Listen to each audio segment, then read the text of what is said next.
Okay guys, no, welcome back na naman dito sa ating channel Pinoy Tech Spot. And for today guys, no, meron tayong napaka-interesting na topic today guys, no. So ngayon tuturuan ko kayo kung paano kayo makakapagpa-register ng inyong business dito sa BIR online guys, no. Magfo-focus yung ating content guys, no, dun sa mga online seller guys, no, sa Lazada, Shopee and TikTok, no. So sa case natin, tayo ay isang Lazada seller. Kung napapanood nyo yung ating mga videos, no, about sa online selling, no, sa mga nanonood ng video natin dito sa Pinoy Tech Spot, no, meron tayong isang video dyan na nagpakita tayo kung paano tayo magpo-fulfill ng order sa ating Lazada, no. So tayo ay isang Lazada seller guys, no. So dito guys, no, since tayo ay isang Lazada seller and magbebenta tayo online, kailangan na natin guys na magpa-register online or magpa-register ng ating business dito sa BIR, no, para maging legal na yung ating pag-online selling. And as of now, no, obligado na talaga tayo dahil nasilip na ni BIR guys, no, yung Shopee and Lazada and also TikTok na maraming nagbi-business na hindi rehistrado, no, and obligado tayong magbayad ng ating tax. And ngayon guys, no, wala tayong magagawa kundi sumunod, and ito isang mandatory na guys, no. So, sa mga existing Lazada and Shopee seller,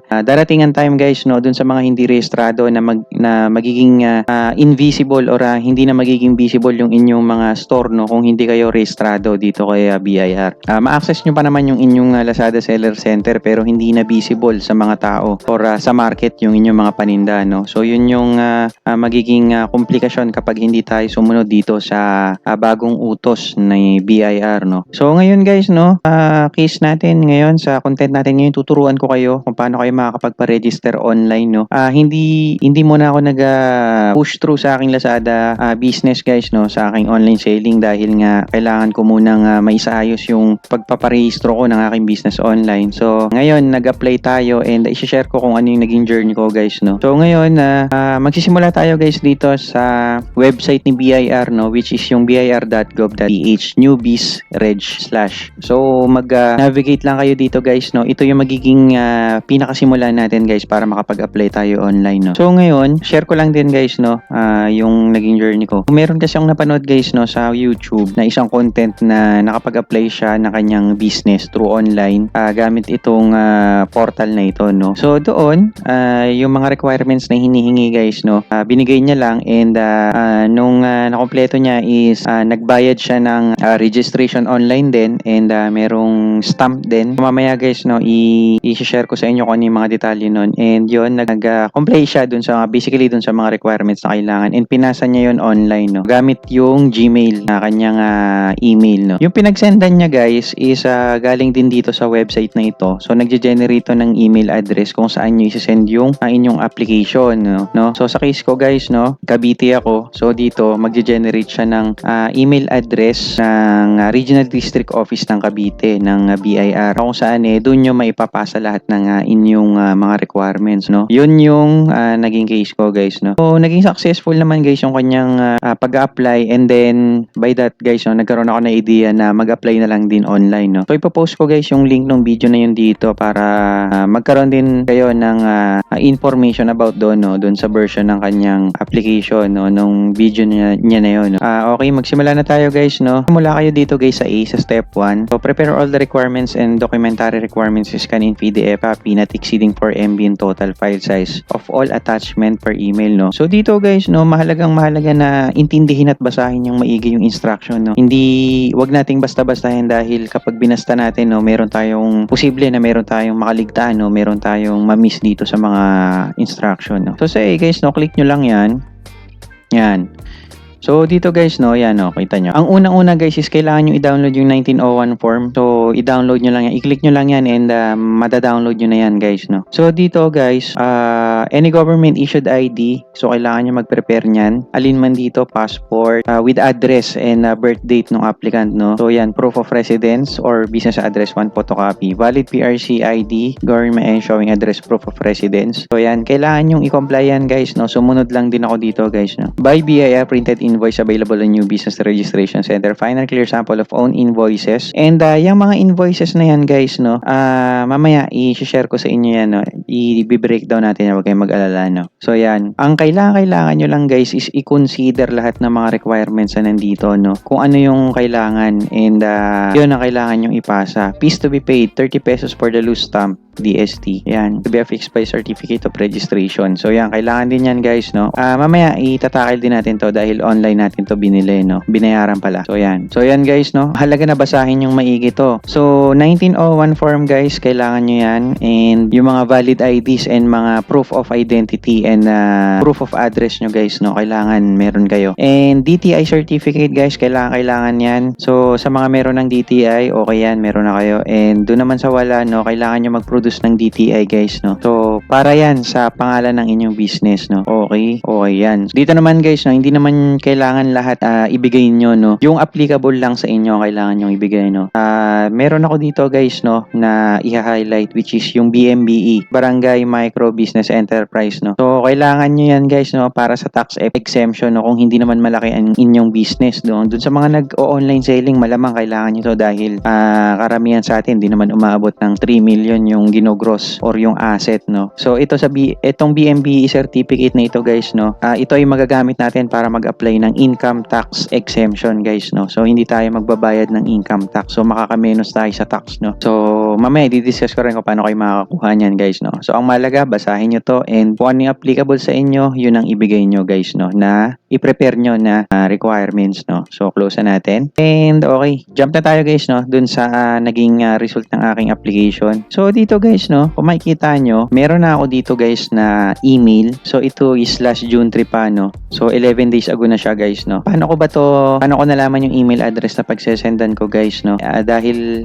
yun nga, no, nakapagpasa na tayo online, and ito na lahat ng requirements na meron tayo. So meron na tayong DTI guys, no. So yan, meron tayong DTI, meron tayong 1901 form, yan yung mga mahalagang document na kailangan yung ipasa, and 2 copies yan guys, no. By the way, 2 copies ang kailangan yung i-provide, and proof of residency guys, no. Ang pinasa ko dito is yung aking PLDT billing, yan. So naka-indicate naman dyan yung address ko, kaya walang naging problema. And isang valid ID, no. Yan, ang pinasa ko dito is yung aking national ID, and itong sample invoice guys, no. So dito sa sample invoice guys, no, paano ba ako nakakuha nitong sample invoice guys, no. Meron kasi kami ditong nagpiprint ng receipt, which is contact na rin nung mother ko, dahil ang mother ko is isang accountant. So swertihan lang din guys, no. Meron na tayo, may nag-i-impart na ng knowledge sa atin about kung paano nag-work itong CBIR, and kung paano makapag-apply online ng business. So dito guys, no, bakit ba kailangan natin itong invoice, no? Kailangan kasi natin guys ng resibo sa ating business guys, no. Requirement yan ni BIR na kapag nag-operate ka ng business is meron kang sariling receipt na i-issue mo whenever nangailangan o nag-request yung buyer mo ng receipt, no. So in case mag-request lalo na dun sa mga item na mahal guys, no, pag hiningin ka ng resibo, so ito yung ipe-present mo. So yan guys, no. So dito guys, paano ko ba nakuha to? Yun nga, may contact kami, and kinonta ko lang din yung nagpiprint na yon. So sila is rehistrado sila guys, no, sa BIR, and eto yan. So ito yung naging conversation namin guys nung nagpiprint guys, no. Yan. So nagpiprint sila ng invoices guys, no. Yan. So hiningi ko lang yung contact nila, and kinonta ko sila, no guys, and hiningi ko lang kung ano yung mga maging mga kailangang ibigay na requirements para makakuha ako ng information about sa kanila, no, and makahingi ako ng invoice sample, no. Okay, so ito yung invoice guys, no, naka-attach dyan, and ito yung information nila, kasi ilalagay ito guys sa 1901 form, no, yung information ng accredited printing partner nyo para makapag-print ng invoice, no. So yan, ito yon. So kapag dinownload mo yan, ang nakakalabasan yan guys is ito. So yan, and meron tayo dito mga proof of payment guys na nagbayad tayo for registration. So dito for documentary stamp, no, nagbayad tayo online sa MyEG. So ito na yung online platform ni BIR, no, para makapagbayad ka. And ito naman yung sa registration. So 500 pesos yan guys, no. Okay, so ituturo ko din yan guys, no, kung paano kayo makapagbayad dyan. And itong BMBE guys, no, para sa mga mag-a-apply ng tax exemption for income tax. So yan, kumuha lang din tayo ng BMBE Certificate of Authority. So gagawa tayo ng separate na content dito guys, no? Hindi muna natin to pagpupukusan ngayon. Ang focus natin is kung paano mag-apply online. And isang copy ng or scan copy ng PSA birth certificate nyo or kahit anong birth certificate guys, no? Pwede naman. And yun guys, no? So yan, nag-email lang ako. Sabi ko, Dear BIR Press, sending you here the required documents for my BIR registration for online selling for electronic marketplaces guys, no? So yan, maging magalang lang tayo guys sa ating email and dito guys, no? So, medyo hindi naging smooth yung naging transaction namin dito dahil ilang days na yung nakalipas is hindi tayo na-accommodate o parang hindi napapansin yung ating application, no? So, dito nag-email sila, pinorward daw nila sa new business registration officer guys, no? Mukhang hindi nila naaasikaso guys yung ating application, no? Or hindi nila naaasikaso yung mga online application. So, ang ginawa ko na lang dito guys is nag-follow up ako until nag-email sa akin yung isang representative ng BIR 13. Pinapadala niya na yung mga hard copies guys na pinasa ko dito. Doon sa Regional District Office, no? Pupunta tayo ng BIR physically guys, no? Para isubmit yung mga hard copies nito. So, sa case ko guys, no, ang prinabide ko lang is yung form 1901, government ID yan, proof of residency. Yan ang mga prinabide ko. Yan, sample layout guys, no, yun yung invoice guys, no, ito yun. So, yan yung mga dinala natin. Ito mga special power of attorney hindi na natin kailangan dahil tayo naman mismo yung may-ari ng business. Tayo din yung apply actual dun sa hindi na natin kailangan na representative, DTI and yung BMBE certificate, no. So yan guys, no, pero dito hindi kasama yung proof of payment kaya isinama ko na rin siya. Printin ko siya hard copy, no. And itong proof of residency, printin ko rin siya ng hard copy. So basically guys, lahat ito printin ko ng hard copy maliban lang dito sa tax type questionnaire, no, kasi hindi naman hiningi dito. So yan, no. And then mga ilang araw ang lumipas guys, no. Nagpunta na tayo doon sa BIR and dumiretso na tayo guys, no, doon sa mismong counter 1, no. Hindi na tayo pumila dahil sobrang dami ng tao guys doon sa BIR, no. Napakaraming tao. So ang maganda nun is pinasa natin yung ating mga requirements doon sa counter physically, sama yung lahat ng requirements na prinobide natin, no. So naghintay lang ako guys doon mga 30 minutes and then pinapirma lang ako ng mga papel doon and okay na daw guys, no, yung naging application natin. Going back guys, no, doon sa kung paano ko na-email to, balik lang tayo dito guys, no. So dito, so kapag na-scan nyo na lahat ng step, yan. So yung pagbabayad guys ng registration, sa step 3 yun and yung documentary stamp, dito rin yun guys. Dito nyo mababasa yung detalye. Pero pagbabayad guys, no, pwedeng GCash. Pero ang ginamit ko kasi yung may EG So yan guys, no, dito sa may EG, no, sa mga hindi gumagana yung GCash guys, so dito na lang kayo magbayad sa may EG. So yan, pwede rin kayo magbayad dito guys, kasi dun sa GCash guys, no, medyo masalimuot i-explain to. Dun kasi sa GCash guys, merong option dun na pipiliin nyo yung bills payment and then makikita nyo, mapuprose nyo dun yung BIR, no, so makakapagbayad kayo dun ng tax sa mismo sa GCash app. Pero dito guys, no, sa may EG naman, GCash din yung gagamitin nyo pero dun lang nakastore yung pera. Yung magiging payment channel nyo is itong may EG, no. So dito kayo magbabayad. Kumbaga parang i-connect nyo lang si GCash dahil nga nandun yung pera nyo. Makakapagbayad na kayo ng online na registration and documentary stamp guys, no. So pay your taxes now. So yan, dito guys, no, continue with Google lang kayo. Yan, sa mga wala pang account dito sa may EG. Ayan, no. So ginamit ko lang yung Gmail ko. So dito guys, no, lagay nyo lang 500 pesos. So dun sa mga may TIN number, ilagay nyo lang yung TIN number nyo dyan. So gagawa tayo ng dummy TIN, no. So sample lang to guys, no. And yung RDO code nyo, no, yan. So bawat lugar merong RDO code, no. So sa akin kasi is 54A is Cavite, yan yung ginamit ko. So dito naman 0600 series, form type 065 and tax type nyo is RF, no. Registration fee. So return period, so lagay nyo lang dyan yung end of the year. So ganyan siya guys, no, ganyan siya. And i-click nyo lang yung next and magre-redirect yan guys sa GCash, no. So same lang sa documentary stamp guys, no, 30 pesos yung ilalagay mo dito, baguhin mo lang and repeat mo lang yung steps and yan. So alam ko dito same lang yan guys, no. So ganun guys, makakapagbayad na kayo ng registration and documentary stamp online. So wag nyo lang kalimutan na screenshot guys yung naging resibo nyo dito and ang kakalabasan nyo nun is ito guys, no, yan. Ganyan siya. So yan, ganyan. So i-print nyo din yan guys, no, and i-submit. Kailangan nating i-add yan as requirement sa pag-apply natin sa BIR, no. Okay guys, no, kung alam nyo na yan and ayan, ilagay nyo lang dito na guys sa step 4 guys, importante to, no, para makapag-generate kayo ng email address and kung saan nga ba kayo makakapag-send ng inyong requirement, no. Yan. So sa atin kasi Cavite tayo guys, no, Cavite. So nakatira tayo dito sa Silang. And the barangay natin is, so dito lang tayo sa single sole proprietorship, no.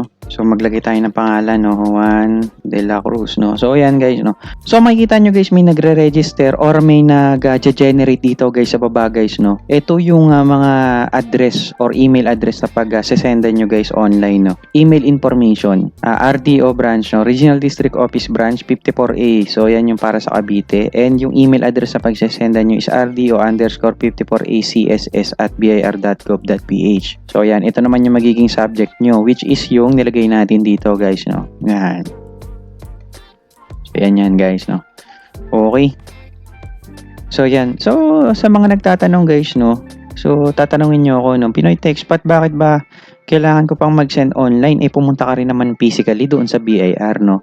So guys, no, dito kasi napag-alaman natin na hindi gumagana yung online application sa Cavite guys, no. Hindi natin alam yun. And hindi rin man nila in-inform online, no. Basta nag-email na lang sila doon sa ating application na pumunta. Kindly bring all your hard copies and submit it together with the above mentioned documents whenever you're free to visit our office. Yan yung Regional District Office guys, no, sa BIR 13. So kung makikita nyo, wala naman silang binanggit guys dyan na hindi gumagana yung online nila, no. So yun, kaya wala tayong idea. Kaya ang magiging purpose na lang guys nito kaya tayo magsisend online is para hindi na kayo guys papilahin dun mismo sa RDO branch, no, sa napupuntahan nyo in case man na hindi nga rin gumagana yung online application dun sa lugar nyo, no.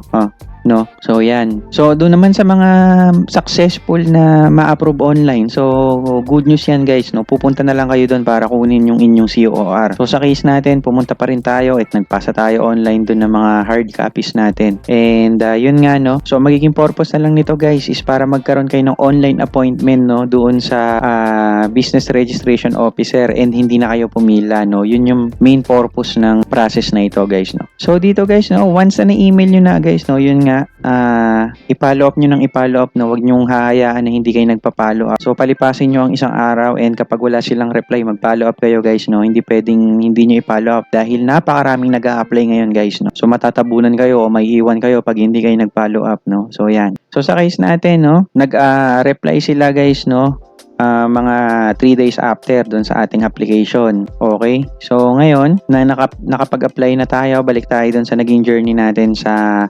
BIR Regional District Office. Yun nga, no, pumunta tayo at nagpasa tayo doon ng requirements sa physically. And after nga nun guys, no, wala namang naging problema doon sa mga requirements na pinasa ko. Wala namang hiningi, walang pinabago, walang kinorek, walang kulang. So lahat is smooth, no. Bali ang ginawa ko na lang is inintay ko and pinapirma ako ng mga papel. And ang sabi sa akin nung new business registration officer guys dun is bumalik na lang daw ako, no, ng Friday. So ngayon dapat yun pero hindi ako tumuloy guys, no, dahil next week na lang ako pupunta dahil meron akong urgent na gagawin ngayon, no. So yun, bali successful naman guys yung naging application natin. Kukunin na lang natin yung ating certificate of registration guys, no. And sa releasing na tayo dediretso, no. Hindi na rin tayo pipila. Sa releasing department na tayo dediretso para kunin yung ating COR. And mag-update ako guys, no, sa susunod na video. Sa susunod nating upload dito sa kung ano nangyari dun sa pagkuha ko, pag-claim ko ng COR. And stick lang kayo guys, no. Huwag kayong aalis dito sa ating series na ito, no. Magiging series ito nito and i-update ko kayo guys, no, kapag nakuha na natin yung COR natin, and ipapakita ko rin kung paano natin to i-upload sa Shopee, Lazada. Yun, gugagawa na rin tayo ng Shopee guys, no, na seller platform. And hope guys namin natutunan kayo dito sa ating video, and wag nyo lang kayo kalimutan mag-like and subscribe guys, no. See you guys sa ating sunod na video guys, no, and I hope natulungan ko kayo. And yun lang, God bless you.